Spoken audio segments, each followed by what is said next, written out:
country disappear?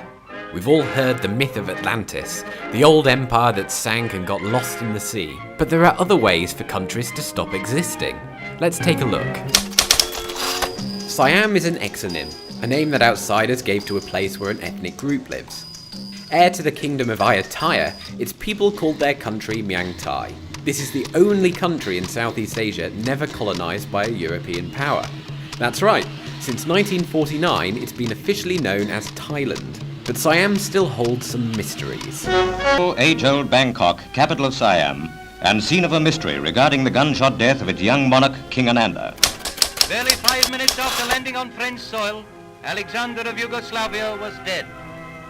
The Union of the Slavs of Southern Europe existed from 1918 to 2003.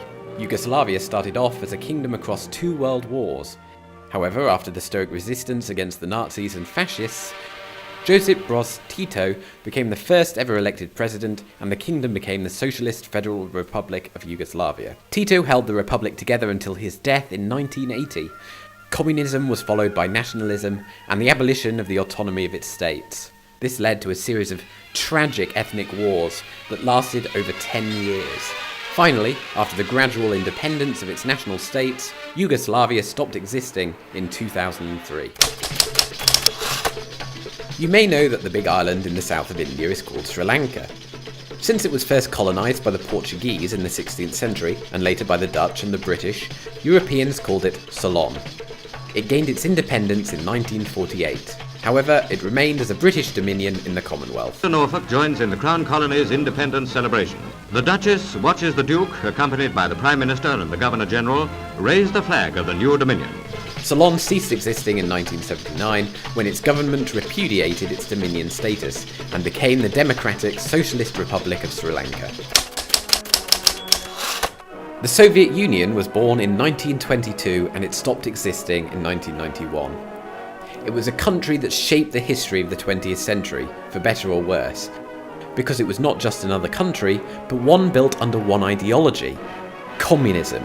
A system that had no precedence in modern history. With perestroika in the 80s, the Soviet Union started a reforming process that would end with its dissolution on the 26th of December 1991. Heir of the Tibetan Empire that emerged in the 7th century, Tibet has always been in tension with its neighbouring China. In 1913, Tibet declared its independence and functioned as a country until 1951, when it was incorporated into the People's Republic of China. From remote, mysterious Tibet, news of an uprising against Chinese communist rule. The young Dalai Lama, revered by his people as a living Buddha, was reported under arrest by the Reds. Flags of Egypt and Syria fly side by side in Cairo as the 2 Arab nations merge. Seen by many as a first step towards a pan-Arab state, the UAR was created in 1958 due to increasing worries that Syria would become a communist country. Egyptian President Gamal Abdel Nasser became the first and ever only president of the new republic. He combined nationalisation and social justice measures with a growing centralisation, and his government ended up in a coup d'etat that declared Syria's independence, just 3 years after it was born. The UAR had a very short life, disappearing in 1961. Existing between 1918 and 1922, Czechoslovakia was invaded first by Nazi Germany and later by the Soviet tanks. Democracy blossomed in between world wars, but its central position in the middle of Europe and its ethnic diversity made it very complicated for this country to endure the 20th century. However, 2 remarkable facts write its history. First, in 1989, the famous Velvet Revolution turned the communist regime into a parliamentary republic through purely peaceful means. And second, in 1992, the government solved the growing nationalist tensions with a peaceful dissolution of the country into 2, the Czech Republic and the Slovak Republic.